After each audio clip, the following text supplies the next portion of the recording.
Bismillahirrahmanirrahim. Assalamualaikum warahmatullahi wabarakatuh. Halo teman-teman semua, apa kabar? Semoga teman-teman sehat selalu dan senantiasa dalam lindungan Allah Subhanahu wa taala. Amin. Perkenalkan, kami dari kelompok 4 yang beranggotakan saya sendiri, Aprilina Retno Puspitaning Tias dengan NIM akhir 016. Kemudian ada Mbak Muflihatul Lailia dengan NIM akhir 027. Nah, ada Mas Fajar Oki Saputro dengan NIM akhir 040 dan terakhir ada Mbak Khairul Nisa dengan NIM akhir 049. Nah, di sini kami dari kelompok 4 insya Allah akan membahas tentang peran agama dalam bimbingan konseling.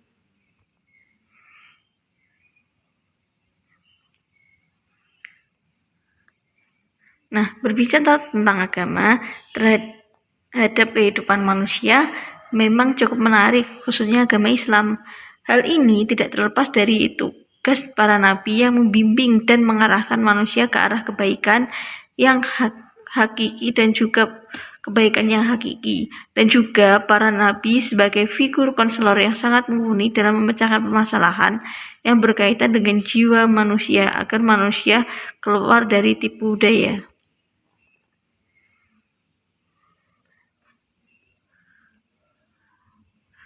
Nah, kemudian kita akan masuk tentang pengertian agama.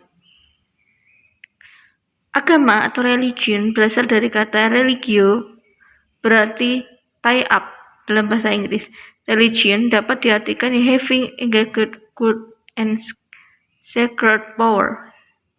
Secara umum di Indonesia, agama dipahami sebagai sistem kepercayaan tingkah laku, nilai, pengalaman, dan yang institusionalisasi diorientasikan kepada masalah spiritual atau ritual yang disaling tukarkan dalam sebuah komunitas dan diwariskan antar generasi dalam tradisi. Ini itu saja presentasi dari saya. Selanjutnya akan dilanjutkan oleh presentator selanjutnya. Makasih. Di sini saya akan melanjutkan materi dari pemateri sebelumnya. Nah, proses pendidikan dan pengajaran agama tersebut dapat dikatakan sebagai bimbingan dalam bahasa psikologi. Nabi Muhammad SAW menyuruh manusia muslim untuk menyebarkan atau menyampaikan ajaran agama Islam yang diketahuinya, walaupun hanya satu ayat saja. Dengan demikian, dapat dikatakan bahwa nasihat agama itu ibarat bimbingan atau guidance dalam pandangan psikologi. Nah, untuk selanjutnya, agama sebagai pegangan hidup. Agama merupakan landasan yang dapat memberikan pemahaman kepada konselor tentang dimensi keagamaan sebagai faktor yang mempengaruhi terhadap perilaku individu. Dalam proses pelayanan yang diberikan kepada setiap individu atau siswa, konselor harus memperhatikan dimensi keagamaannya, sehingga pemberian solusi akan sesuai dengan apa yang mereka yakini dan tidak bertentangan dengan prinsip-prinsip agama yang mereka anut. Untuk materi selanjutnya adalah peran agama. Peran agama jika diterapkan dalam pendidikan, terutama program penanganan permasalahan peserta didik di sekolah, yaitu yang pertama, dengan agama dapat memberikan bimbingan dalam hidup. Ajaran agama dapat memberikan bimbingan hidup dari masa kecil sampai dewasa, baik pribadi, keluarga, masyarakat, atau hubungan kepada Allah. Maka, bimbingan agama mampu memberikan kebahagiaan dan ketenangan dalam hidup ini. Apabila anak memiliki pengalaman nilai-nilai agama yang banyak, maka akan menjadi pribadi yang baik ketika dewasa kelak. Sebaliknya, jika nilai-nilai di rumahnya jauh dari agama, maka unsur-unsur kepribadiannya akan jauh dari agama dan akan menjadikan kepribadian yang mudah guncang. Untuk yang kedua, yaitu ajaran agama sebagai penolong dalam kebahagiaan hidup. Setiap orang pasti pernah merasakan kekecewaan, sehingga apabila tidak berpegang pada agama, dia akan memiliki perasaan rendah diri, pesimis, dan merasa kegelisahan. Bagi orang yang berpegang teguh pada ajaran agama, maka ia tidak akan mudah putus asa, tetapi mampu menghadapinya dengan tabah dan tawakal. Untuk yang ketiga yaitu aturan agama dapat menenteramkan batin. Agama dapat memberikan jalan penenang hati bagi jiwa yang sedang mengalami gelisah. Banyak orang yang tidak menjalankan perintah agama selalu mengalami kegelisahan dalam hidupnya. Tetapi setelah menjalankan perintah agama, ia mendapatkan ketenangan hati. Selanjutnya yaitu yang keempat, ajaran agama sebagai pengendali moral. Moral adalah kelakuan yang sesuai dengan nilai-nilai masyarakat, yang timbul dari hati dan disertai pula oleh rasa tanggung jawab atas kelakuan atau tindakan tersebut. Dalam masyarakat modern dewasa ini telah terjadi kemerosotan moral dan salah satu faktor penyebabnya karena kurangnya penawaran jiwa agama dalam hati dan kurangnya pelaksanaan dalam kehidupan sehari-hari. Yang kelima yaitu agama dapat menjadi terapi jiwa. Agama dapat membendung dan menghindarkan gangguan jiwa, sikap dan kesabaran yang dapat menyebabkan kegelisahan atau guncangan batin. Hal ini dapat diatasi bila manusia menyesali perbuatannya dan memohon ampun kepada Tuhan. Pelaksanaan agama dalam kehidupan sehari-hari dapat membendung diri dari gangguan jiwa dan dapat mengendalikan kesehatan jiwa. Selanjutnya, yang keenam, agama sebagai pembinaan mental. Nah, unsur-unsur yang terpenting dalam menentukan corak kepribadian seseorang adalah nilai-nilai agama. Moral, sosial, atau lingkungan yang diperolehnya. Jika di masa kecil mereka memperoleh pemahaman mengenai nilai-nilai agama, maka kepribadian mental akan mempunyai unsur-unsur yang baik. Nilai agama akan tetap dan tidak berubah-ubah, sedangkan nilai sosial dan mental sering mengalami perubahan, sesuai dengan perubahan perkembangan masyarakat. Baik, untuk selanjutnya kita akan membahas tentang topik pada materi selanjutnya adalah terkait dengan landasan religius dalam layanan bimbingan dan konseling. Nah, perlu kita ketahui bahwa landasan religius dalam layanan bimbingan dan konseling itu adalah menitikberatkan pada klien adalah makhluk ciptaan dari Tuhan Yang Maha Esa dengan segala kemuliaan yang diberikan dari Tuhan kepada klien tersebut. Dalam hal ini, maka untuk sebagai konselor harus menempatkan klien dalam hal ini adalah menangani klien dalam kemuliaan-kemuliaan tersebut. Nah, namun perlu digarisbawahi bahwa setiap klien memiliki keyakinan atau agama yang bervariasi atau masing-masing memiliki agama yang dianut yang berbeda-beda. Sehingga dalam penanganannya ataupun dalam memberikan kebijakan atau alternatif perlu memperhatikan agama yang dianut oleh klien tersebut. Secara umum, landasan religius dalam layanan bimbingan dan konseling ada 3, yakni yang pertama adalah landasan religius yang mengharuskan manusia sebagai makhluk Tuhan.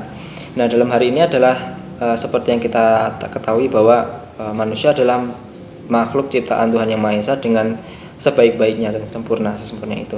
Kemudian dengan kemuliaan tersebut manusia juga diberikan sebuah tugas atau mengemban amanah dalam bumi untuk sebagai khalifah, sehingga ketika diberikan sebuah beban amanah tersebut, maka mengharuskan untuk manusia memposisikan sebagai makhluk yang lebih baik daripada makhluk yang lain. Kemudian yang kedua itu adalah sikap yang mendorong perkembangan dari kehidupan manusia berjalan searah dan sesuai dengan kaidah agama yang dianut. Nah, dalam hal ini adalah ketika seorang konselor itu menemui seorang klien yang menganut agama Islam, maka seorang konselor itu harus memberikan arahan atau memberikan kebijakan sesuai dengan agama yang dianut atau kaidah-kaidah yang agama yang dianutnya ini dalam hal ini adalah Islam. Misal kalau ini adalah Islam, maka ajaran yang diberikan atau arahannya diberikan adalah sesuai dengan tuntunan dalam Al-Quran dan hadis. Kemudian untuk yang ketiga adalah upaya yang memungkinkan berkembang dan dimanfaatkan secara optimal suasana dan perangkat budaya, termasuk di dalamnya adalah ilmu pengetahuan dan teknologi, serta kemasyarakatan yang sesuai dengan dan meneguhkan kehidupan beragama untuk membantu perkembangan dan pemecahan masalah. Nah, ini bisa kita lihat dari perkembangan zaman sekarang ya, bahwa di zaman sekarang itu berkembang adanya tren bimbingan dan konseling spiritual. Bimbingan dan konseling spiritual ini berlandaskan pada orang-orang barat itu yang khawatir kekurangan nutrisi batiniahnya ketika dihadapkan pada kemajuan ilmu pengetahuan dan teknologi. Nah, berangkat dari situ orang-orang barat itu akhirnya mencetuskan untuk harus ada yang membimbing dan sebagai konselor dalam mengisi nutrisi batiniah tersebut. Untuk selanjutnya kita akan belajar tentang tipe konseling yang sering dilakukan seorang konselor. Nah, atau dihadapi oleh konselor. Yang pertama adalah konseling krisis. Tipe ini adalah dalam menghadapi saat-saat krisis. Tipe yang dilakukan dalam menghadapi saat-saat krisis yang terjadi seorang klien, misalnya adalah akibat kegagalan sekolah, kemudian kegagalan pergaulan atau pacaran, dan sampai penyalahgunaan zat adiktif atau sampai narkoba. Kemudian yang selanjutnya atau tipe selanjutnya adalah tipe konseling fasilitatif. Ya, ini dalam menghadapi kesulitan dan kemungkinan kesulitan pemahaman diri dan lingkungan untuk arah diri dan pengambilan keputusan. Dalam pengambilan keputusan misal dalam karir, kemudian akademik atau pergaulan sosial. Dalam ini lebih menitik beratkan pada kekhawatiran diri sendiri untuk bisa memutuskan sebuah putusan yang akan terjadi di masa depan. Kemudian yang tipe yang kedua itu adalah tipe konseling preventif, yakni dalam mencegah sedapat mungkin kesulitan yang dapat dihadapi dalam pergaulan atau seksual, kemudian pilihan karir dan sebagainya. Nah, ini lebih mencegah bagaimana bisa menghadapi masalah yang akan terjadi dalam masa depan. Kemudian yang selanjutnya adalah konseling developmental. Dalam tipe ini adalah untuk menopang kelancaran perkembangan individual, misalnya adalah untuk mengembangkan sikap kemandirian, kemudian jujur, percaya diri, citra diri, untuk perkembangan karir akademik dan lainnya. Dan itu lebih kepada bagaimana cara pengembangan diri untuk mencapai sesuatu yang lebih baik pada dirinya. Ya, untuk selanjutnya adalah kita mempelajari tentang fungsi kegiatan konseling agama. Yang pertama adalah tentang konseling sebagai langkah pencegahan atau preventif, di mana ini mencegah terjadinya suatu masalah yang ada pada diri klien. Kemudian selanjutnya adalah konseling sebagai langkah kuratif atau korektif. Ini adalah sebuah langkah di mana konseling itu menyelesaikan masalah yang sedang terjadi pada diri klien. Untuk selanjutnya adalah konseling sebagai langkah pemeliharaan atau preservatif, di mana ini memelihara situasi yang baik, dan apabila nanti akan berubah menjadi sesuatu yang tidak baik, maka untuk konseling adalah memelihara, di mana bisa menstabilkan situasi yang sebaik mungkin yang ada pada diri klien. Kemudian yang selanjutnya adalah fungsi pengembangan atau developmental, di mana ini adalah untuk mengembangkan diri seorang klien dalam mengembangkan dirinya yang mungkin sebelumnya adalah sudah baik menjadi lebih baik lagi. Di sini saya akan melanjutkan materi selanjutnya, yaitu urgensi bimbingan dan konseling. Nah, di sini urgensinya ada dua, yaitu yang pertama, sebagai makhluk yang lemah, suatu ketika manusia tidak tahan menghadapi realita kehidupan yang pahit dan sempit. Nah, yang dimaksudkan dalam urgensi yang pertama ini yaitu dalam kondisi manusia sangat membutuhkan bantuan orang lain. Jadi manusia yang satu itu sangat membutuhkan bantuan manusia yang lain, seperti itu. Dan yang kedua yaitu sebagai khalifah Allah, manusia dibebani tanggung jawab menyangkut kebaikan dirinya maupun untuk masyarakatnya. Yang dimaksud adalah manusia diberi kebebasan untuk memutuskan yang mana atau yang terbaik untuk manusia itu sendiri. Dan yang selanjutnya yaitu prinsip-prinsip pada pelaksanaan bimbingan konseling untuk pribadi muslim. Nah, di sini prinsip-prinsipnya itu ada 6. Nah, yang pertama yaitu selalu memiliki prinsip landasan dan prinsip dasar, yaitu hanya beriman kepada Allah Subhanahu wa taala. Dan yang kedua yaitu prinsip kepercayaan. Nah, ini yaitu beriman kepada malaikat. Yang ketiga yaitu memiliki prinsip kepemimpinan, yaitu beriman kepada nabi dan rasulnya. Dan yang keempat yaitu selalu memiliki prinsip pembelajaran, yaitu berprinsip kepada Al-Quran Al-Karim. Dan yang kelima yaitu memiliki prinsip-prinsip masa depan, yaitu beriman kepada hari kemudian. Dan yang keenam itu memiliki prinsip keteraturan, yaitu beriman kepada ketentuan Allah. Nah, maka prinsip-prinsip pada pelaksanaan bimbingan konseling ini untuk pribadi muslim seperti kita ini sangat bermanfaat sekali. Dan maka perspektif bimbingan konseling secara kodrat manusia memang membutuhkan bantuan kejiwaan termasuk konseling agama.